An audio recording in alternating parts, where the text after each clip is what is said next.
Coming up next on the Jeff Crilley Show, you're going to meet, once again, Tatiana Miller. She is the head of a company that helps companies and organizations navigate the new normal of mental health. Her incredible journey just ahead.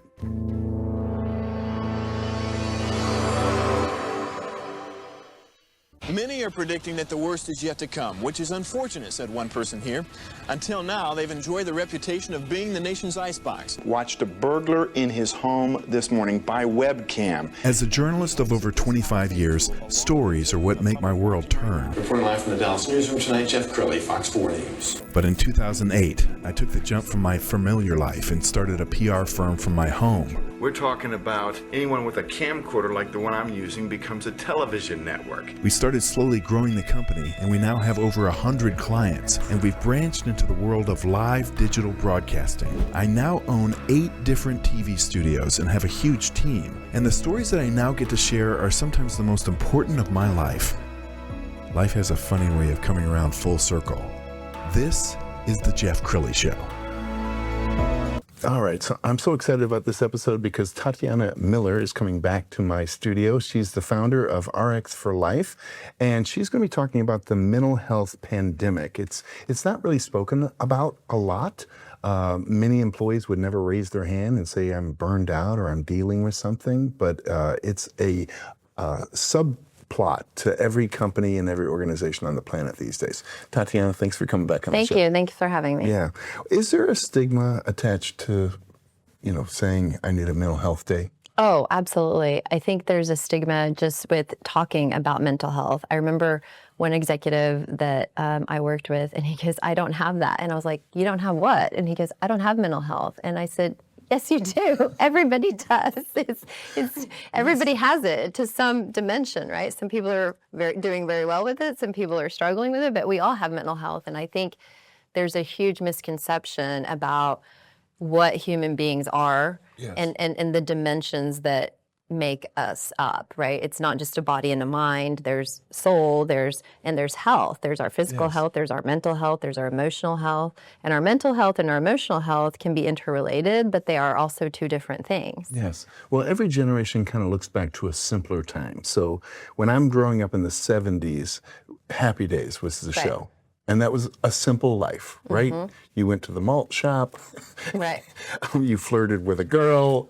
That was a simple life. Right. And now you fast forward half a century later, and we've got cell phones and AI and interruptions, even during work. I think there's a study that says when somebody comes in and chats with you for 3 minutes, it disrupts your focus. So talk about the challenges facing all employees these days. Yeah, I love that you brought up the 70s because most of our institutions and industries, specifically healthcare, education, and the workplace, really got their solid foundations in the late 70s, early 80s. And we're still acting as if we were in those times, but we're not. And so we have the education system setting up younger generations to come in to the workplace and into being part of the healthcare system. And we're teaching them as if it were still the 80s, but it's not the 80s because these children have exposure to so much information. Yeah. So children are showing up to school with mental health issues because they cannot focus. Our attention span now as human beings is lower than a goldfish. This is what research has shown. And you see these schools that are saying, absolutely no technology and no AI. Okay, well then what happens when they get into college and the workplace and it's expected? So it's a huge struggle Yes. for decision makers, but also in the workplace, we're seeing people that are addicted. Most adults have addiction to electronics, and it is as severe as using drugs. And that is a very uncomfortable conversation. Yes. And it's a conversation that no one wants to really look in the mirror, including myself. I mean, even my own husband told me, we were on vacation recently, and he said, can you stop looking at your phone?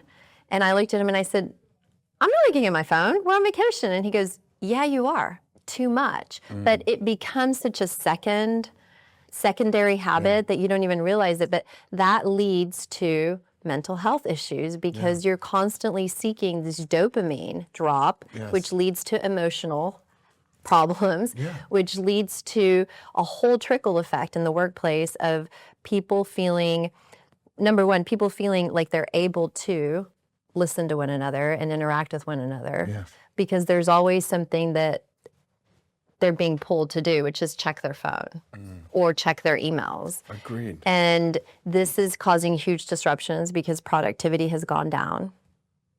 And now we're asking people to integrate AI, and they're now being given one more thing that can be a distraction when it's supposed to be a tool. Yes. So there's just this huge Yes. I want to mess we're in. I'm going to pull up your website, and as we scroll on the website, tell me the kinds of organizations and companies that you like to work with.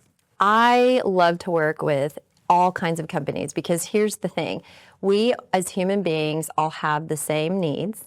We all have the same desires, and we all have the same patterns that we tend to go into, no matter what industry we're in. So I have worked with oil industry. I have worked with international companies that do employee transfers. I have worked with the airline industries. I have worked with pilots. I have worked with pretty much any industry, janitorial. I have worked with all kinds of industries, Nielsen ratings. I have worked with all industries and found that it's all the same. What changes is the environment and the context, but the problems are the same and the human being is the same. We don't change just because we're in a different industry. Yes. You were telling me a story before we started rolling about somebody that we're not able to identify.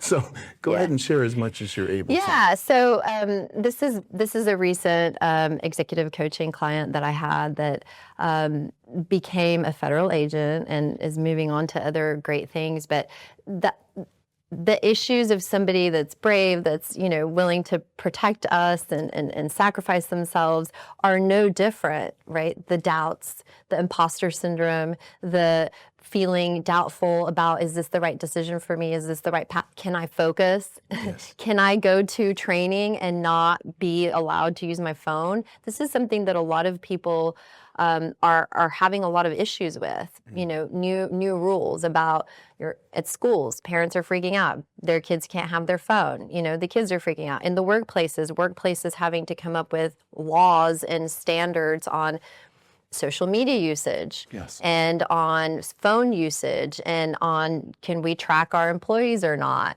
And so he had the same doubts that everybody else has in any other industry, but I got to see, and what I love working with executives and companies is that I get to see kind of like you do, a behind the scenes into different persons' experiences and different persons' goals and what motivates them. And I got to see a really unique perspective of how grueling it is, right, to become a federal agent, but also how these are just real humans. Just because they're out there and they're protecting us does not mean that they don't have doubts and fears and normal human desires to be seen, heard, and valued. So I urge my audience to follow her on all her social media platforms because she comes out with these great tips. I found one from Instagram. Let's go ahead and play that. So be careful who you're sharing your energy with. If you and I were to sit across from one another and consciously send light to one another, our brains would start undulating in the same patterns.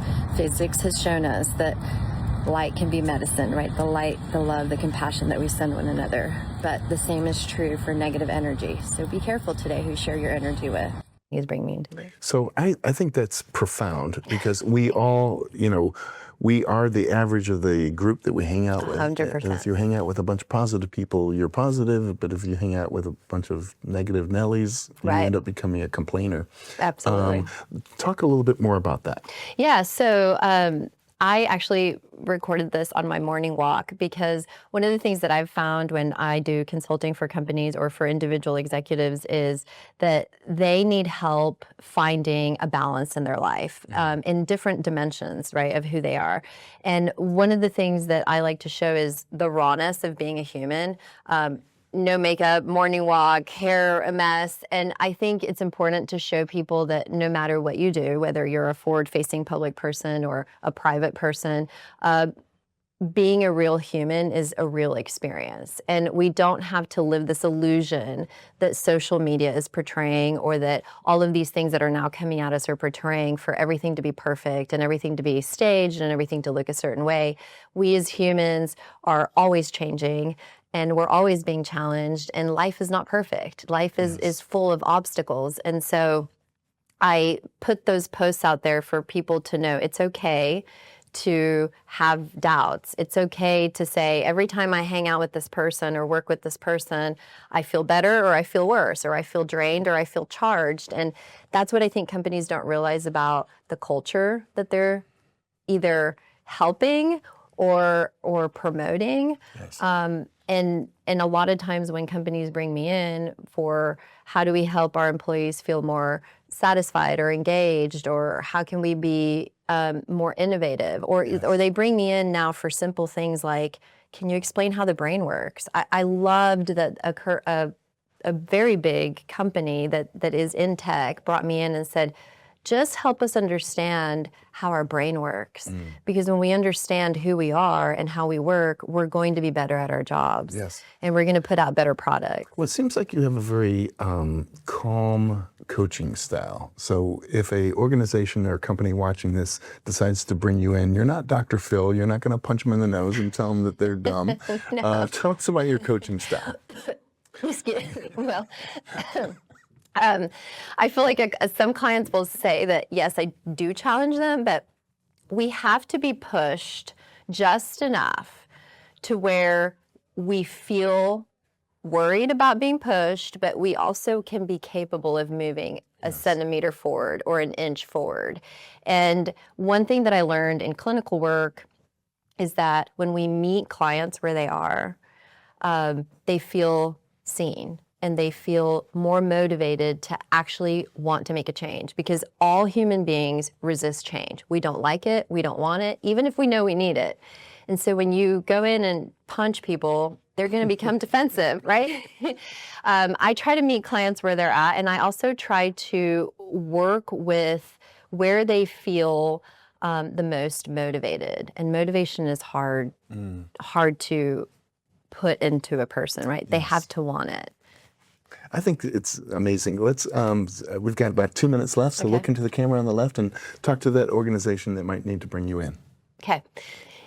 When we do not act in a proactive way, we are setting ourselves up for some sort of weakness or crisis or failure. This is where companies I see oftentimes make reactive choices. Most companies that call me because there's a problem. It is really important for companies to bring in executive coaches and to bring in consultants prior to a crisis, like to do assessments and to just show their employees that they care and that they're not just numbers. Because when you let your culture, when you let your company dynamics get to a point of a symptom or a crisis, it's too late. So being proactive is key right now, because we have the house of cards is falling. We have education failing miserably. We have healthcare collapsing, and we have people in the workplace that are not engaged, that are worried about the economy and the future. And we have a moment in time with AI coming where none of us know where it's going. So the more supported we feel, the better outcomes you're going to have as a company. And you cannot wait to do it. You have to be proactive. Thank you so much for sharing your wisdom with us. We're going to end with her website, which is Tatiana-Miller.com. The great Tatiana Miller. Thanks for coming on the show. Thank you. Thank you so much. That's it for now. We'll see you next time.